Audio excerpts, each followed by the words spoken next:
Hello friends, സാന്ത്വനത്തിലേക്ക് എല്ലാവർക്കും സ്വാഗതം.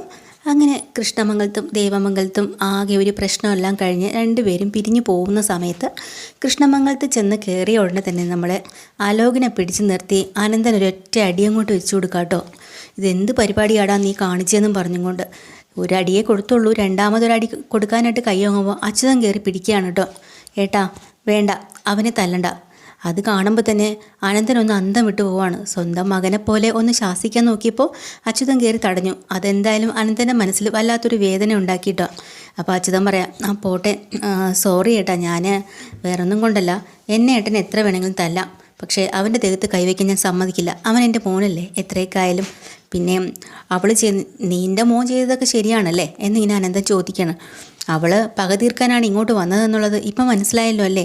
ഇവനല്ലേ അവളെ ചതിച്ചതും വഞ്ചിച്ചതും ദേവമംഗലത്തുകാരെ മോശമാക്കാൻ വേണ്ടിയിട്ട് കല്യാണം കഴിച്ച് ഇവിടെ കൊണ്ടുവന്നതും ദ്രോഹിച്ചതും എല്ലാം. അപ്പോൾ ഇവനല്ലേ തെറ്റുകാരൻ. പക്ഷേ നീ ഒരു കാര്യം ഓർത്തോ, ഞാൻ എൻ്റെ മകനെ പോലെയാണ് അവനെ ഞാൻ ശാസിക്കാൻ നോക്കിയത്. നിനക്കത് ഇഷ്ടപ്പെട്ടില്ല അല്ലേ അച്യുത? അത് എന്നൊക്കെ പറഞ്ഞ് അച്യുതൻ അങ്ങ് ചമ്മി നിൽക്കുകയാണ് കേട്ടോ. അപ്പോൾ ഉടനെ ഇന്ദിരാമ്മ പറയുന്നുണ്ട്, നിങ്ങളിനി അങ്ങോട്ടും ഇങ്ങോട്ടും തർക്കം തല്ലും ഒന്നും വേണ്ട, നിർത്തിക്കോ, കഴിഞ്ഞത് കഴിഞ്ഞു.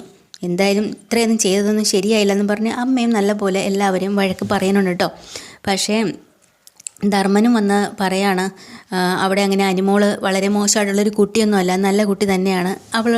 അവളിങ്ങനെ ചെയ്തിട്ടുണ്ടെങ്കിൽ അവളോട് ഇങ്ങനെയൊക്കെ ദ്രോഹം ചെയ്തുകൊണ്ടല്ലേ എന്നൊക്കെ പറഞ്ഞ് ധർമ്മനുമൊക്കെ എല്ലാവരും നമ്മുടെ ആലോകനെതിരായിട്ട് നിൽക്കുന്നുണ്ട് കേട്ടോ.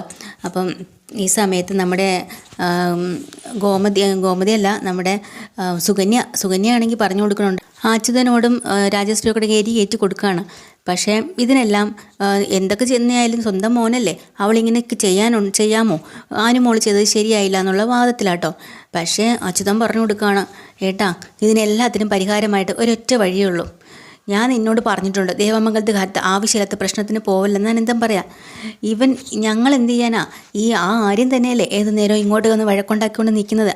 പക്ഷേ അവിടെ ഏറ്റവും കൂടുതൽ തല്ലിയത് എൻ്റെ മോനെ ആര്യനാണ്. ഇന്ന് എന്നെ ഏട്ടൻ കണ്ടില്ലേ അവിടെ എന്തൊക്കെയാണ് അവൻ കാട്ടിക്കൂട്ടിയെന്ന്. അപ്പോഴും അലോക് ചെയ്തത് തെറ്റാണെന്ന് അച്ഛൻ സമ്മതിച്ചു കൊടുക്കില്ല കേട്ടോ. അപ്പോൾ ഇതിനൊക്കെ ഒരു പരിഹാരം ഉണ്ട് ഏട്ടാ. എന്താ നിൻ്റെ മനസ്സിൽ? എൻ്റെ മനസ്സിലുള്ള കാര്യം എന്താണെന്നറിയോ മിത്ര? ഇവിടുന്ന് ഒരു പെണ്ണ് അനുമോളെ തിരിച്ചവർ വന്നതുപോലെ വിളിച്ചിറക്കി കൊണ്ടുപോയി. അതുകൊണ്ട് തന്നെ മിത്രയെ നമ്മുടെ കുട്ടിയാണ്, അവിടെ താമസിക്കുന്ന അവളെ തിരിച്ചിവിടെ കൊണ്ടുവരണം. അതൊരിക്കലും നടക്കില്ല എന്ന് നമ്മുടെ ധർമ്മം ചെന്ന് പറയാട്ടോ. എന്താടാ ധർമ്മം നിനക്ക്? അങ്ങനെയല്ല ഏട്ടാ, അവർ തമ്മിൽ നല്ല സ്നേഹത്തിൽ കഴിയുന്നവരല്ലേ, അവരെങ്ങനെ പിരിക്കാൻ പറ്റുക? ഒരിക്കലും മിത്ര ഇങ്ങോട്ട് വരില്ല എന്ന് ധർമ്മം പറയണം. ഇനി എന്തൊക്കെ കളി കളിച്ചിട്ടാണെങ്കിലും ശരി തന്നെയാണ്, മിത്ര ഇവിടെ കൊണ്ടെത്തിക്കും ഞാൻ. ഏട്ടാ പറഞ്ഞത് കേട്ടോ, നമുക്ക് ഇതിന് പകരമായിട്ട് അങ്ങനെ തന്നെ ചെയ്യണം എന്നിങ്ങനെ പറയാട്ടോ.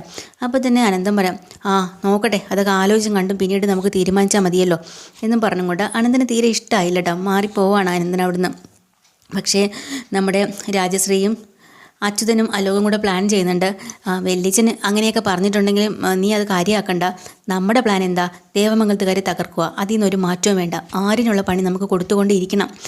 മിത്രയെ എങ്ങനെയെങ്കിലും അവിടുന്ന് അടിച്ച് രണ്ടായിട്ട് പിരിച്ചിട്ട് തിരിച്ചു കൊണ്ടുവരണം. രാജശ്രീ ഉടനെ അവിടെ നിന്നുകൊണ്ട് പറഞ്ഞുകൊണ്ട് കൊടുക്കുന്നുണ്ട്, മിത്രയ്ക്ക് അവിടെ സമാധാനം ഇല്ലയെന്ന് ആര്യൻ്റെ മുന്നിൽ. ഭയങ്കര കഷ്ടപ്പെട്ട ദേവമംഗലത്ത് കഴിയണമെന്നൊക്കെ രാജശ്രീ പറയാം കേട്ടോ. ഇതൊന്നും അനന്തം വിശ്വസിക്കില്ലല്ലോ. ആര്യൻ്റെ യഥാർത്ഥ സ്വഭാവം തലേ ദിവസം തന്നെ ഇവരെല്ലാവരും മനസ്സിലാക്കിയതില്ലേ. എന്നാലും ഇതെങ്ങനെയെങ്കിലും തകർക്കണമെന്ന് ഇവർ പ്ലാൻ ചെയ്തുകൊണ്ടിരിക്കുകയാണ്. അതെല്ലാം എന്നിട്ട് അച്യുതൻ പറയുന്നുണ്ട്, ഏട്ടനോട് ഞാൻ അറിയാണ്ട് നിന്നെ തല്ലിയപ്പോൾ കൈ കയറി പിടിച്ചു, ഇനിയിപ്പോൾ പോയി സോറി പറയാം, അല്ലാതെ എന്ത് ചെയ്യാൻ പറ്റും എന്നും പറയുന്നുണ്ട്. സോപ്പിട്ട് നിൽക്കണം, നിന്നാലേ പറ്റുള്ളൂടാ, അല്ലെങ്കിൽ ഏട്ടൻ ശരിയാവില്ല. ഏട്ടൻ എന്തെങ്കിലും പറയാൻ നമുക്കൊന്നും ചെയ്യാൻ പറ്റില്ല. അങ്ങനെയാണെങ്കിൽ വെലിച്ചിനും കൂടെ നീ മാപ്പ് പറഞ്ഞിട്ട് നീ സോറിയൊക്കെ പറഞ്ഞ് നീ സോപ്പിട്ട് നിൽക്കണമെന്ന് ആലോകനോട് പറയാം കേട്ടോ. അത് കഴിഞ്ഞിട്ട് നമ്മളെ ഗോമതി സ്റ്റോറിൽ കാണിക്കുകയാണ്. രാമേട്ടന് ഭയങ്കര സന്തോഷമായി അനുമോളെ തിരിച്ച് വിളിച്ചുകൊണ്ട് വന്നതല്ലേ. അപ്പോൾ ആകാശും രാമേട്ടനും കൂടെ സംസാരിച്ചുകൊണ്ട് നിൽക്കുന്നുണ്ടോ. അപ്പോൾ ആകാശ് പറയാ, എൻ്റെ ദൈവമേ, ഞാൻ ഒരിക്കലും പ്രതീക്ഷിച്ചില്ല അച്ഛൻ്റെ യഥാർത്ഥ സ്വഭാവം വച്ചിട്ടേ ഇതൊന്നും അല്ല നടക്കാൻ പോകുന്നതെന്ന് ഞാൻ വിചാരിച്ചു. അനുമോളെ തിരിച്ചു കൂട്ടിക്കൊണ്ട് വരുമെന്നോ ഒന്നും ഞാൻ വിചാരിച്ചില്ല രാമേട്ടാ. പിന്നീടാ നിൻ്റെ അച്ഛൻ്റെ സ്വഭാവം നിനക്കറിയാത്തോണ്ടാ. കാര്യങ്ങൾ വേണ്ട വിധം കൈകാര്യം ചെയ്യാൻ ബാലന് നല്ലപോലെ അറിയാം. ചിലപ്പോൾ ഇത്തിരി ദേഷ്യം എടുത്തിച്ചാട്ടൊക്കെ ഉണ്ടാവാം ബാലൻ, പക്ഷെ അങ്ങനെ ആലോചിക്കാതൊന്നും ചെയ്യണ ഒരാളല്ലടാ. നിങ്ങളെ അച്ഛനെ നേരെ മനസ്സിലാക്കിയിട്ടില്ല, അതാ. സത്യം പറഞ്ഞ രാമേട്ട, ആ പ്രശ്നങ്ങളൊക്കെ ആയപ്പോൾ ഇനി എങ്ങനെയെങ്കിലും അവൾ ജീവിച്ച് പോട്ടെ എന്ന് തന്നെ വിചാരിച്ചു. നമ്മളുമൊക്കെ അങ്ങനെ തന്നെയാണ് വിചാരിച്ചത്. ഇനിയിപ്പോൾ തിരിച്ച് വിളിച്ചുകൊണ്ട് വന്നാലും അവളും ചിലപ്പോൾ വരില്ലായിരിക്കും, അച്ഛൻ പോയി വിളിക്കുകയില്ലെന്ന്. പക്ഷേ ഇത് കേട്ട പാതെ അച്ഛൻ തന്നെ നേരെ കൃഷ്ണമംഗലത്തേക്ക് പോയില്ലേ, അവളെ വിളിച്ചിറക്കിക്കൊണ്ട് വന്നത് മാത്രമോ. കൊടുക്കേണ്ടവർക്ക് വൃത്തി കൊടുക്കുകയും ചെയ്ത രാമേട്ട. കാണേണ്ട ഒരു കാഴ്ചയായിരുന്നു. രാമേട്ടനും ആകാശം കൂടെ അങ്ങ് വീട്ടിൽ നടന്ന സംഭവങ്ങൾ പൊരിഞ്ഞ് സംസാരിക്കുകയാണ്. അപ്പോൾ ആനന്ദ് കയറി വരുവാണ് കേട്ടോ. ആഹാ, ആനന്ദേട്ടൻ വീണ്ടും വന്നല്ലോ, പതിവില്ലാതെ വരാത്തതാണ്. ഇപ്പോൾ ഇടയ്ക്കിടയ്ക്ക് ഇങ്ങോട്ട് സന്ദർശനം ഉണ്ടല്ലോ എന്ന് പറയാം. ഞാൻ വെറുതെ വന്നടാ, ഇവിടെ അടുത്ത് വരെ വന്നപ്പോൾ വന്നതാ എന്ന് ആനന്ദ് പറയണിട്ട് കേട്ടോ. അപ്പോഴാണ് വീട്ടിൽ നടന്ന സംഭവങ്ങൾ വീണ്ടും ആനന്ദുമായിട്ട് രാമേട്ടൻ ചർച്ച ചെയ്യുമ്പോൾ ആനന്ദേട്ടാ പിന്നെ അപ്പോൾ ആനന്ദ് ആകാശിനോട് ചോദിക്കുന്നത്, അന്നേ 25,000 രൂപ കാണാതെ പോയില്ലേ, അതിൻ്റെ എന്തെങ്കിലും കണ്ടായിരുന്നോ കിട്ടിയായിരുന്നോ എന്നൊക്കെ ചോദിക്കുമ്പം രാമേട്ടൻ പറയാം, എടാ പോയത് പോയി, ഇനിയിപ്പോൾ അതിനെക്കുറിച്ച് അന്വേഷിച്ചിട്ട് എന്താ, അല്ലെങ്കിൽ തന്നെ ആരെടുത്തു എന്തെടുത്ത് ഇനി കണ്ടുപിടിക്കാൻ പറ്റുമോ. അപ്പോൾ ആനന്ദ് പറയണുണ്ട്, അല്ല അത് കണ്ടുപിടിക്കണമല്ലോ, കണ്ടുപിടിക്കാതെ ഇരിക്കാൻ പറ്റത്തില്ല. പാവം പിടിച്ച മാമനെ കുറ്റക്കാരനാക്കി മാമ ഇവിടെ നിന്ന് ഇറങ്ങിപ്പോകാൻ തന്നെ കാരണക്കാരൻ ഈ പൈസയാണല്ലോ. അതുകൊണ്ട് നമ്മൾ മാമനെ തിരിച്ചു കൊണ്ടുവരണ്ടേ. മാമ ഒരിക്കലും ഒരു കള്ളത്തരവും കാണിക്കില്ല. അതുകൊണ്ട് എങ്ങനെയെങ്കിലും അത് കണ്ടുപിടിച്ചേ പറ്റൂ. ഇപ്പോൾ രാമേട്ടൻ പറയടാ, അത് എങ്ങനെ തെളിയിക്കാനാ, ഇപ്പം തന്നെ ബാലൻ പോയി വിളിച്ചിട്ട് പോലും വന്നില്ല. അതാ പറഞ്ഞത്, ആര് പോയി വിളിച്ചാലും വരില്ല, പക്ഷേ തെളിവ് വേണം. ഇത് എടുത്തത് ആരാന്നുള്ളതിൻ്റെ തെളിവ് കൊണ്ട് ചെന്നാൽ ഉറപ്പായിട്ടും മാമൻ തിരിച്ചു വരും. അതിനിപ്പം നമുക്ക് വെറുതെ 25,000 വിട്ട് കളയാൻ പറ്റില്ലല്ലോ. അപ്പോഴാണ് ഒരു കസ്റ്റമർ വരുന്നത് കേട്ടോ. പതിയെ ആ കസ്റ്റമറിന് നമ്മുടെ ആകാശം അങ്ങോട്ട് അകത്തേക്ക് വിളിച്ചുകൊണ്ട് പോകുന്നുണ്ട് സാധനം എടുക്കാൻ. ഇതിനിടയ്ക്ക് അവിടെ ഒരു ക്യാമറ ഒളിപ്പിച്ച് വെച്ചിട്ടുണ്ടായിരുന്നല്ലോ, ഒന്നും കൂടെ ചെക്ക് ചെയ്യാൻ വേണ്ടിയിട്ടാണ് ആനന്ദപ്പം കയറി വന്നത്. നല്ലപോലെ ചെക്ക് ചെയ്തിട്ട് ഫോണൊക്കെ എടുത്ത് നോക്കുന്നുണ്ട്. എന്നിട്ട് മനസ്സിൽ വിചാരിക്കുക, കറക്റ്റ് ക്യാഷ് കൗണ്ടറിൻ്റെ ആ ഒരു ഇതൊക്കെ കിട്ടുന്നുണ്ട്, അങ്ങനെ തന്നെ ഇരുന്നോട്ടെ. രാമേട്ടാ, ഈ ഉദയഭാനു അങ്കിളിപ്പോൾ വരാറില്ലേ എന്ന് ചോദിക്കുക കേട്ടോ. ഇന്നലെ വന്നിട്ടുണ്ടായിരുന്നല്ലോ എന്ന് പറയാണ് കേട്ടോ ഇവർ. ഓ അത് ശരി, ഇന്നലെ വന്നു. അപ്പോൾ ഇനി 2 ദിവസത്തിനകം ഇന്നും നാളെയൊക്കെ വരാൻ ചാൻസ് ഉണ്ട്. അയാൾ അടുത്ത പൈസ അടിച്ച് മാറ്റുമ്പോഴത്തേക്കും പിടിക്കപ്പെടണം. അങ്ങനെ നമ്മുടെ ആനന്ദ് വലിയൊരു അവിടെ ഒരു പദ്ധതിയൊക്കെ ഒപ്പിച്ച് വെച്ചിട്ട് പോവാണ് കേട്ടോ.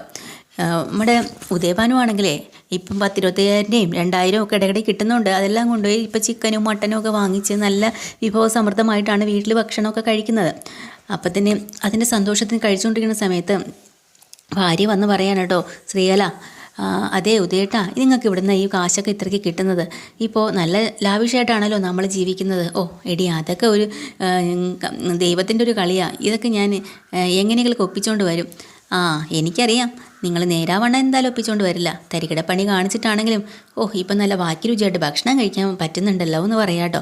അങ്ങനെ സംസാരിച്ചുകൊണ്ടിരിക്കുന്ന കൂട്ടത്തിൽ ശ്രീകല പറയുന്നുണ്ട്, അതെ ഞാൻ ഇടയ്ക്കൊരു ദിവസം ആനന്ദ് കണ്ട കാര്യം ഞാൻ പറഞ്ഞായിരുന്നു ഉദയേട്ടനോട്.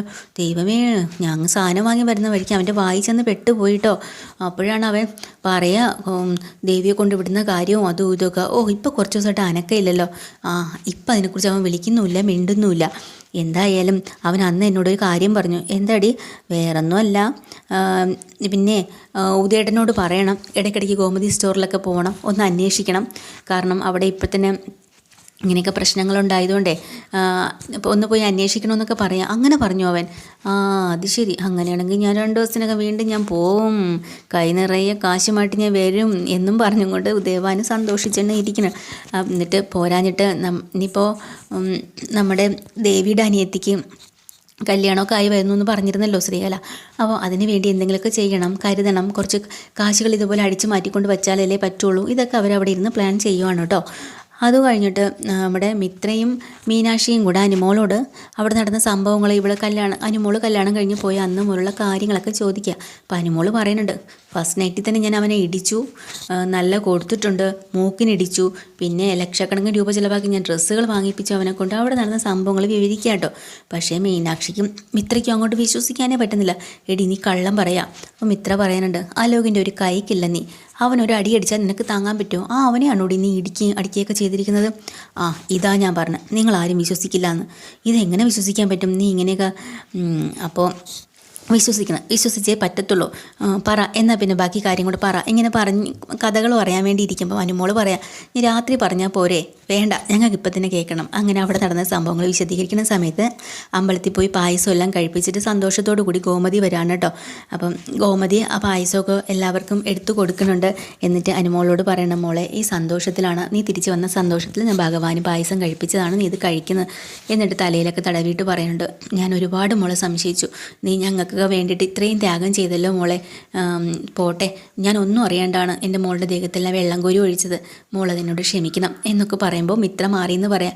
അത് ക്ഷമിക്കരുത് കേട്ടോ, ഒരിക്കലും ക്ഷമ കൊടുക്കരുത്. അത്ര കൊള്ളൂലല്ലോ അപ്പച്ചിക്ക് വെള്ളമൊക്കെ കോരി ഒഴിക്കാൻ എന്നും പറഞ്ഞ് ഗോമതിയെ കുറ്റപ്പെടുത്താനാണ്. അപ്പം മീനാക്ഷി പറയുന്നുണ്ട്, അതേ മോളെ, നീ ഞങ്ങളെക്കാളും പ്രായത്തിന് എത്രയോ ചെറുതാ, പക്ഷേ പക്വത കൊണ്ട് നീയാണ് ഏറ്റവും മൂത്തത്. മിടിക്കടി നീ. എന്തായാലും കാര്യങ്ങൾ ഇതുവരെയൊക്കെ എത്തിച്ചെന്ന് അത്രയും സ്ട്രോങ് ആയിട്ട് നിന്നില്ലേ. അതെ എൻ്റെ പൊന്നുമോള് ഒരുപാട് അനുഭവിച്ചല്ലോ എന്ന് പറഞ്ഞ് നമ്മുടെ ഗോമതി ഒരുപാട് സ്നേഹം വാരി കോരി നമ്മുടെ അനുമോളിൽ കൊടുക്കുകയാണ് കേട്ടോ. കൃഷ്ണമംഗലത്താണെങ്കിലും അനന്തൻ്റെ അടുത്തേക്ക് പതിയെ പതിയെ സോപ്പിടാൻ വേണ്ടിയിട്ട് അച്യുതൻ വന്നിട്ടുണ്ട്. അത് അനന്തേട്ടാ, സോറി അനന്തേട്ടാ, എന്തിനാടാ നീ സോറി പറയുന്നത്? അല്ല അതെ അപ്പോഴത്തെ ദേഷ്യത്തിന് ഞാൻ ആലോകനം തല്ലിയപ്പോൾ ഞാൻ അങ്ങനെ പറഞ്ഞു പോയതാണ്. എത്രയൊക്കെയല്ല അവൻ എൻ്റെ മോനല്ലേ, അപ്പോൾ അവനെ തല്ലുമ്പോൾ എനിക്കത് സഹിക്കാൻ പറ്റില്ല, അതുകൊണ്ട് പറഞ്ഞു പോയതാ ഏട്ടാന്ന് പറയാം. ഓ അതൊന്നും സാരമില്ല, നിൻ്റെ ഈ അടവൊന്നും നീ എൻ്റെ അടുത്ത് എടുക്കണ്ട അച്യുതാന്ന് പറയാം കേട്ടോ. എന്തടവ്? ഞാൻ ഒരടവും എടുക്കുന്നില്ല. എനിക്ക് മനസ്സിലാവണുണ്ട് കാര്യങ്ങളെല്ലാം. അല്ല ഏട്ടാ, പ്ലീസ് ഏട്ടാ, എന്നോട് വേറെ ഒന്നും തോന്നല്ലേ എന്ന് പറഞ്ഞ് സോപ്പിട്ട് നിൽക്കട്ടോ. അച്യുത ഇപ്പം അനന്തിന് കുറച്ചൊക്കെ അച്യുതൻ്റെ സ്വഭാവം മനസ്സിലായി തുടങ്ങി. എന്നിട്ട് പറയുന്നുണ്ട്, അതെ ഞാനേ അച്യുത നിന്നോട് പറഞ്ഞിട്ടുണ്ട്, ദേവമംഗലത്ത് ബാലനുമായിട്ടാണ് നമുക്ക് ശത്രുത. അവിടെയുള്ള പെണ്ണുങ്ങളായിട്ടോ മറ്റുള്ള അവൻ്റെ മരുമക്കളായിട്ടോ മക്കളായിട്ടോ വേറെ ആരും നമുക്ക് ശത്രുതയില്ല. പിന്നെ എന്തിനാണ് അവരോട് പോയി വഴക്കുണ്ടാക്കുകയും അടിയുണ്ടാക്കുകയും ദ്രോഹിക്കാനൊക്കെ പോകുന്നത്? അതുകൊണ്ടാണ് ഞാൻ എതിർക്കുന്നത്. ബാലനോട് നമുക്ക് എതിർക്കാം. നമ്മൾ ബാലനോട് ശത്രുത കാണിക്കുന്നതിന് കാരണമുണ്ട്, അത് മാത്രം മതി. പറഞ്ഞു കേട്ടല്ലോ. അല്ല ഏട്ടനൊരു കാര്യം മനസ്സിലാക്കുക, അവിടുത്തെ ആര്യനല്ലേ എപ്പോഴും നമ്മുടെ ആലോകനെ തല്ലുന്നത്. അപ്പോൾ അങ്ങനെ ഇരിക്കുമ്പോഴത്തേക്കും അതിനൊരു പരിഹാരം കാണണ്ടേ? അതുകൊണ്ട് അതെനിക്ക് വിട്ടുകൊടുക്കാൻ പറ്റത്തില്ല. എങ്ങനെയെങ്കിലും ആര്യനെയും മിത്രയും പിരിക്കണം, എന്നിട്ട് മിത്രയെ തിരിച്ചിവിടെ കൊണ്ടുവരണം. ഇവിടെ അനുമോളെ കൊണ്ടുപോയില്ലേ, എത്ര നാണക്കേടായി നമുക്ക്. ആ നാണക്കേട് അവരും അറിയണം. അതൊക്കെ നമുക്ക് ആലോചിച്ചിട്ട് വേണ്ട പോലെ ചെയ്തോളാം എന്നിങ്ങനെ ഞാൻ എന്താ പറയട്ടോ. അതിന് ഇഷ്ടപ്പെടുന്നില്ല. അപ്പോൾ ധർമ്മൻ അങ്ങോട്ട് കയറി വരുവാണ്. പിന്നെ ധർമ്മൻ്റെ അടുത്തായി, ധർമ്മ നീയേ നിനക്ക് എന്തായാലും ഒരു ജോലി വേണം, നിനക്ക് ഞങ്ങൾ ഒരു കട ഇട്ടുതരാൻ തീരുമാനിച്ചു എന്ന് പറയാണ് കേട്ടോ അച്യുതൻ. അയ്യോ അതൊന്നും വേണ്ട, നിങ്ങളുടെ സ്ഥാപനങ്ങൾ ഇവിടെ ഉണ്ടല്ലോ, എന്തെല്ലാം സ്ഥാപനങ്ങളുണ്ട്, അതിലെവിടെയെങ്കിലും ഒരു ജോലിക്കാരനായിട്ട് ഞാൻ നിന്നോളാം. ജോലിക്കാരനാട്ടോ നീയോ? ഞങ്ങളതിന് സമ്മതിക്കത്തില്ല. അന്തേട്ടാ ഇവന് നമുക്കൊരു കട എത്രയും വേഗം ഇട്ട് കൊടുക്കണം. ശരി എന്ന് പറയാം കേട്ടോ. അപ്പം നമ്മുടെ ധർമ്മന് ചെറിയൊരു സന്തോഷമുണ്ട്, എന്നാലും ചെറിയൊരു ആശങ്കയുണ്ട് കേട്ടോ. കാരണം ഇതൊരു വലിയൊരു ചതിയാണ്. കാരണം ഗോമതി സ്റ്റോറിൻ്റെ തൊട്ടടുത്തൊരു പലവ്യഞ്ജന സ്റ്റോർ തുറന്നു കൊടുക്കാൻ തന്നെയാണ് അച്യുതൻ തീരുമാനിച്ച് വെച്ചിരിക്കുന്നത്. ഇവർക്കൊന്നും അറിയില്ല കേട്ടോ. അങ്ങനെ ഇതാണ് ഇന്നത്തെ എപ്പിസോഡ്. ഡീറ്റെയിൽഡ് എപ്പിസോഡുമായിട്ട് വീണ്ടും വരാം. ചാനൽ ഇഷ്ടമായി ലൈക്ക് ചെയ്യുക, സബ്സ്ക്രൈബ് ചെയ്യുക. താങ്ക്